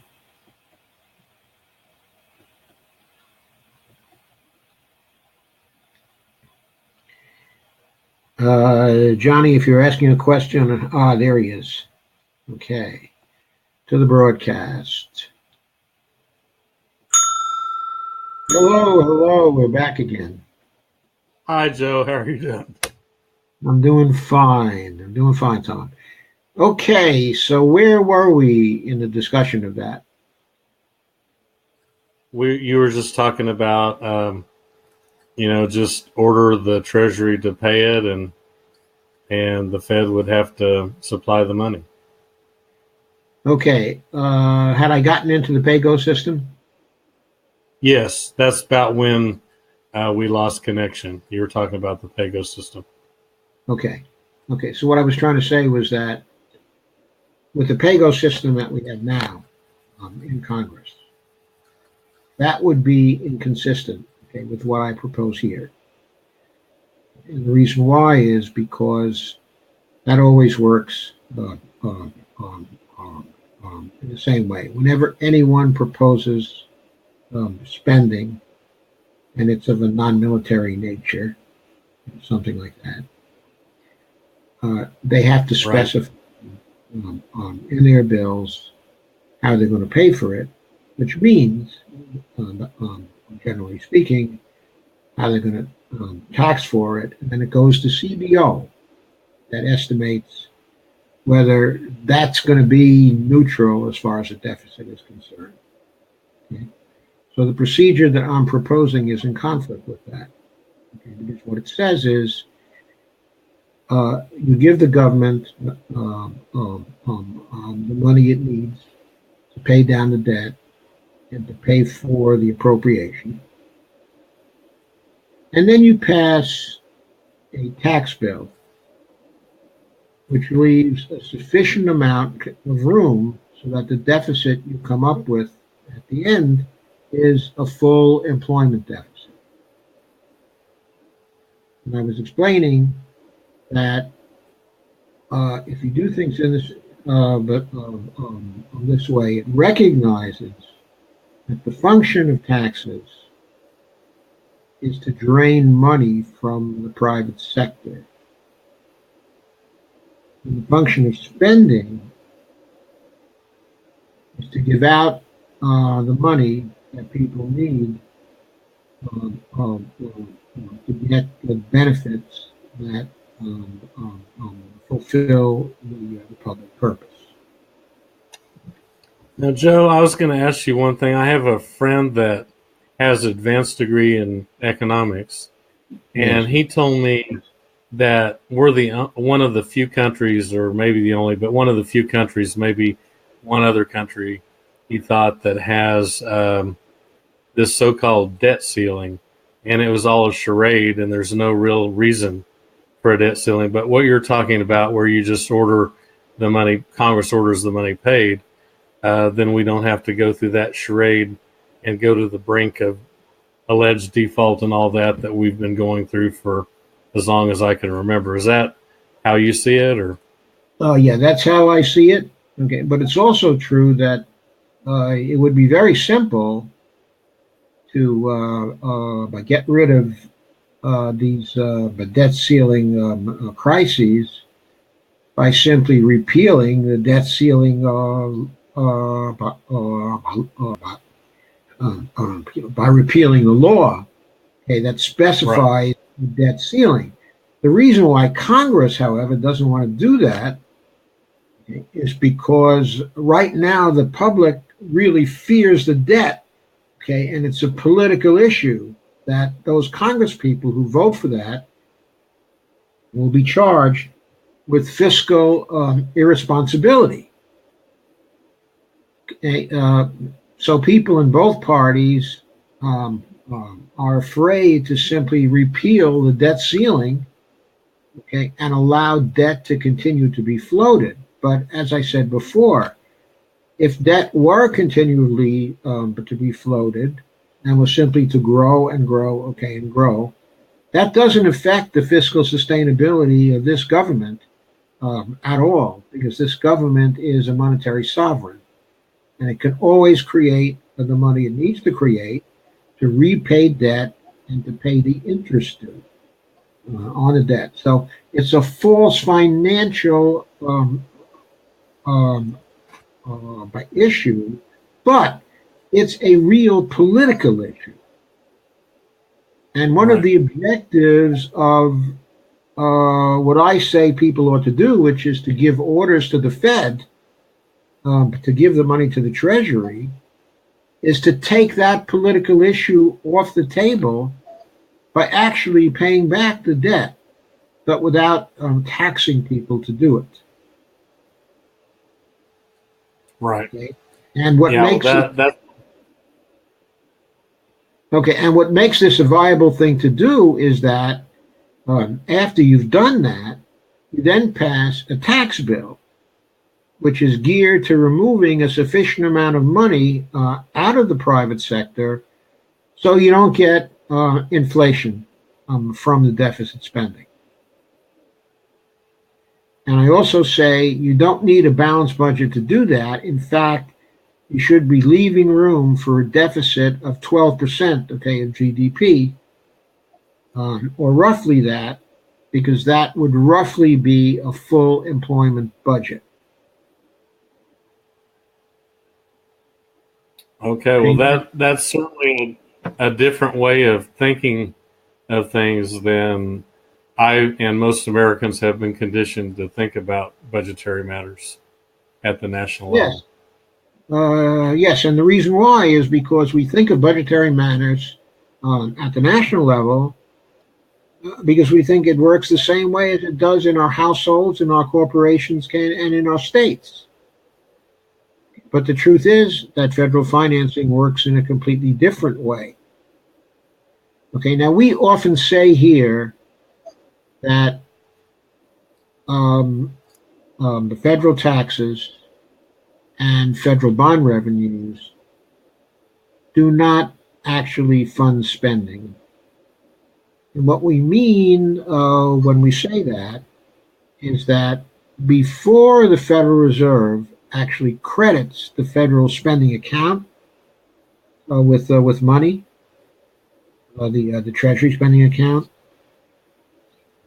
it destroys the reserves that are in the accounts of the private banks that have accounts at the Federal Reserve. Okay, in other words, the way the tax settlements actually occur is, so you pay your taxes in what's essentially bank money, not in federal money. Okay, but then the transaction goes to settlement, and at the settlement level, it's the banks that have accounts at the Federal Reserve that are settling your tax payments. And the way the Federal Reserve banks settle those tax payments is to destroy the money in the reserve accounts of those banks. That literally destroys the money in the private sector. So it's not really a situation where that money is transferred into the Treasury spending account. It isn't transferred. It's newly created. The high-powered federal money is newly created by the Federal Reserve in any case. When I say that, I mean that right now, the Federal Reserve is always creating money in the Treasury spending account using the authority that Congress gave it in 1913.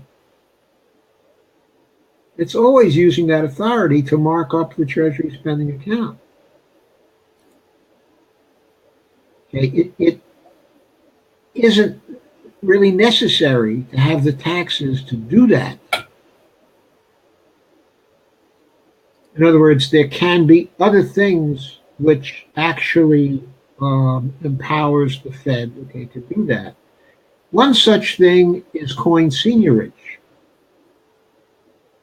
The Treasury can deliver coins to the Federal Reserve and deposit the coins in the mint account.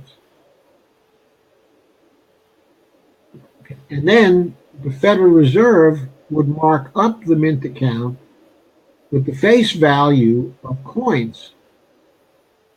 But the cost of producing the coins is not the same as the face value. So there is profit in there. And profit for the mint is called coin seigniorage. There's also a provision, okay, that's in the law, which allows the Treasury, whenever it wants to sweep the mint's accounts and to transfer the seigniorage to the Treasury spending account. There was a law passed in 1996 that gives the Secretary of the Treasury the right to order the mint, but to create a platinum coin with an arbitrary face value at the discretion of the Treasury. Have you heard of the $1 trillion coin? I heard of it a couple years ago, I think it was. Okay. Talked about.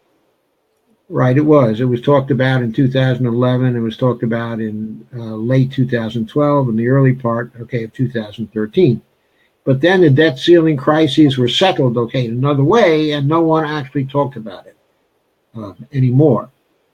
But it wasn't a complete consensus of opinion, but the majority opinion at the time was that this was a perfectly legal thing for the Treasury Department to do, and that it would be a way out of the debt ceiling crisis if the administration had chosen to take this way out of the debt ceiling crisis.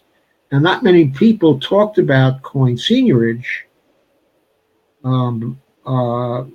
actually beyond going through the idea of the $1 trillion coin. But as easily as the Treasury could have created a $1 trillion coin, it could also have created a $100 trillion coin. And after deposit in the Federal Reserve Bank, the bank would have had to credit the mints account with the full value of the coin. At that point, okay, the Treasury could have swept the mints account for the seigniorage, and there would have been $100 trillion in the Treasury spending account. Now, the Treasury Department wouldn't have been able to spend $100 trillion because the only thing the Treasury Department can spend is what Congress has ordered it to spend. The appropriations of Congress, okay, and also repayment, okay, of debt. Those are the only things the Treasury Department can spend for. So the purse string still would have been in the hands of the Congress, but there would have been $100 trillion sitting in the Treasury spending account. That would have been another way to end the debt ceiling crisis. So there are a few different ways to end these crises and make them a thing of the past. So, okay. So one other thing I did is to formulate the language which the Congress could use to implement this overt congressional financing that I'm suggesting. And here's the language. It's very simple. It's 2 sentences. It can be placed at the end of every appropriations bill and every CR bill that Congress passes. Okay, I'll send you copies, okay, of all this stuff. After. Okay, all I'm trying to point out here is that there's already an approximation to legislative language to do this. It's not complicated. It can be easily put, okay, in every bill. And what it amounts to, to put this into one line again, is that, okay, it comes back to this. It amounts to the Congress ordering the Federal Reserve to place the money in the Treasury account, completely in accord with the constitutional powers of the Congress under Article 1, Section 8. Now, this is something that would be consistent with the MMT point of view, because the MMT point of view is that the federal government is a monetary sovereign. It can always create the money, okay, that it needs. Okay? But you don't have to arrive at this conclusion through the MMT point of view. In other words, it's directly derivative from Article 1, Section 8 of the Constitution. This is another thing that Congress has the power to do, that the courts can do nothing about, and that the executive branch can do nothing about. So, anyway, I wanted you to see this, okay, and get exposed to it. And I have more to say, but we've run far too long already, and you have more to say. If you'd like to come back at another time to discuss the rest of your platform, I'd be happy to have you on. I appreciate that. And I appreciate the tutorial that you have given me a lot of good information and a lot of different perspectives to consider, and that's one of the reasons I go door to door. I learn a lot from the people I talk to, and I've learned a lot being on your program from you. So I appreciate that. Okay, well, thank you very much for coming. I did want to get through the whole of the platform, but a lot of this stuff can't be conveyed in just a few minutes. I understand. I taught college for 30 years. I understand that. Yes, and I taught college for quite a few years also. Well, you taught tonight. It was a professor teaching a professor, so I appreciate it. Okay, well, but thank you, Tom. I had the feeling I was talking to another professor. There you go. Well, sometimes it's best to listen and not flap your jaw all the time. So I was trying to be a good listener tonight. Yeah, and I have a suspicion that I had better be a good listener to you the next time, or even to be a good listener. But right now, okay, if you want to, provide some feedback on all this. I just say enough is enough. Our state of Oklahoma and our United States of America is in terrible trouble. We have a president of the United States that is doing things that have never been said and done before, and I'm not saying that as a compliment.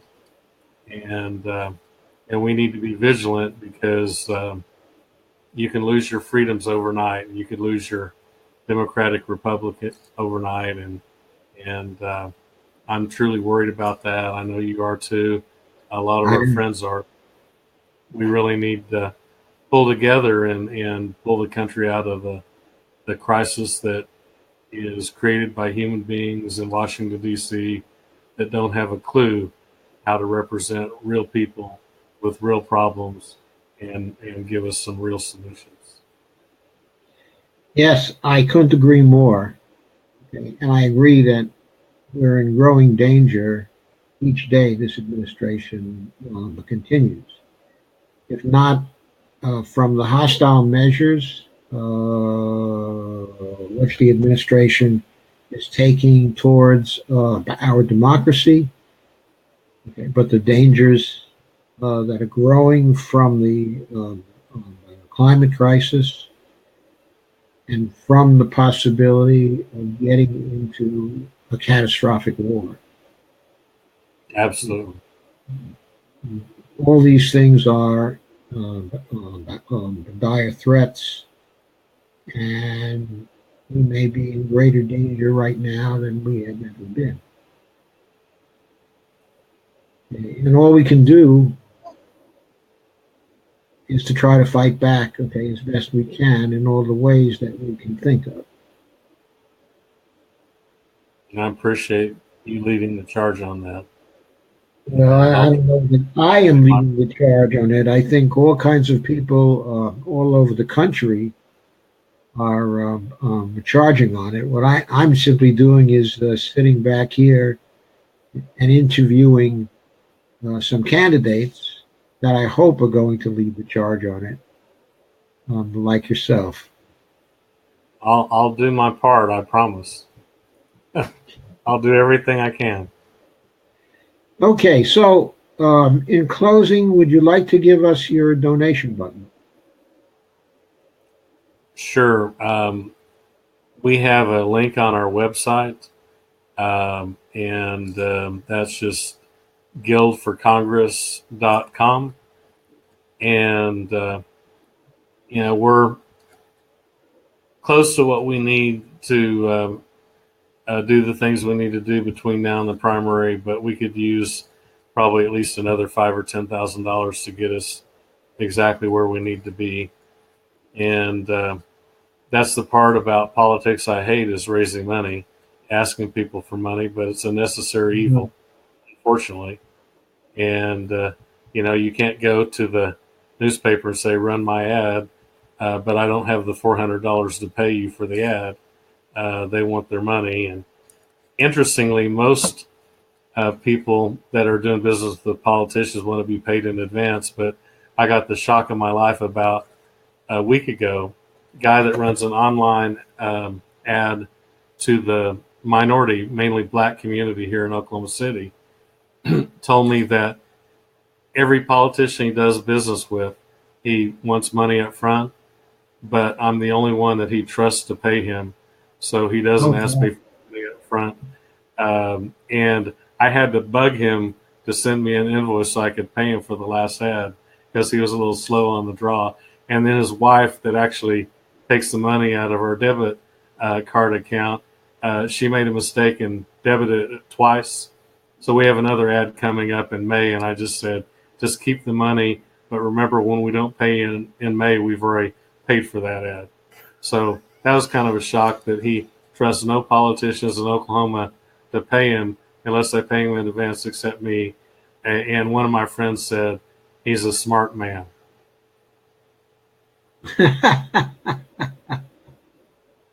Well, good.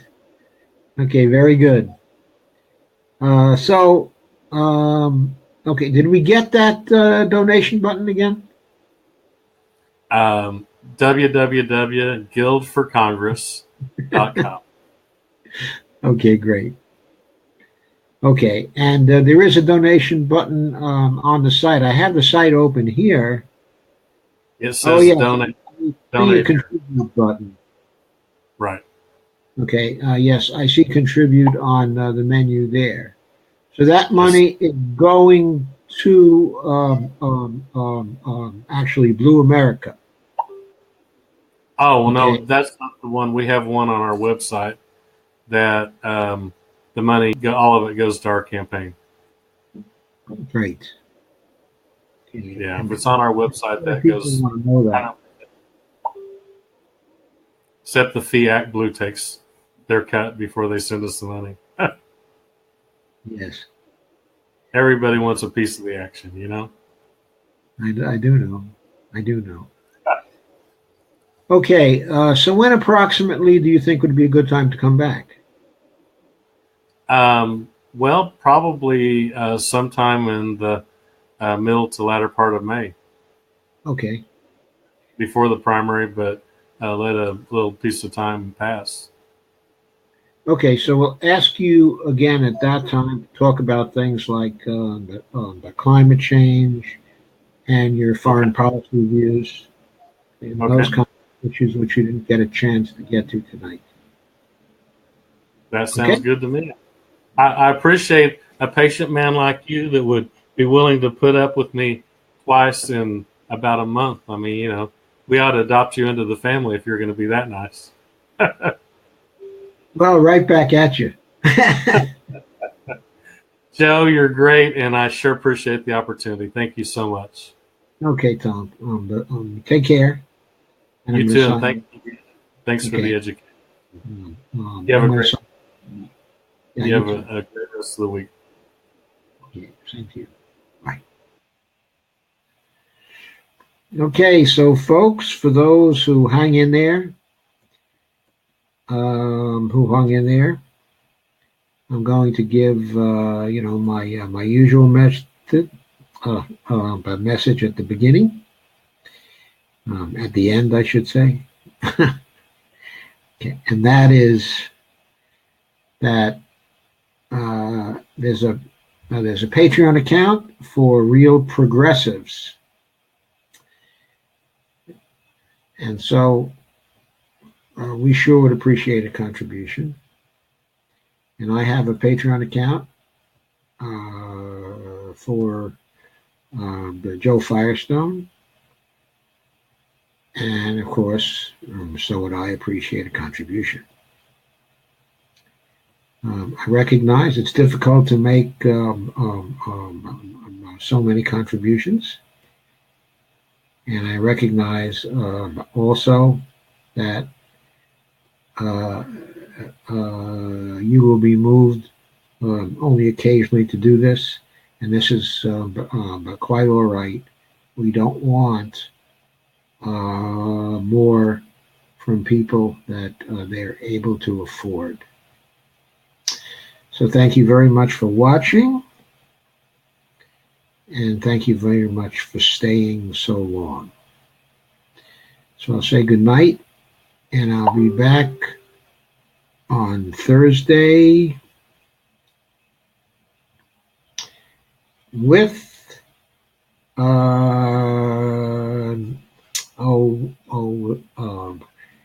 Miguel Zuniga. And I don't have his congressional district at my fingertips but just now, but I certainly will have it for you well before the broadcast. I expect that he will be a very good candidate. Also, and I think that interview is going to be a very interesting one as well. So I hope to see you on Thursday. And of course, tomorrow night, Joy Mann is going to be here. And she's going to have Jenny Marshall on at 9 p.m. Okay. So I'll say good night now and end this broadcast. And thank you again very much for attending.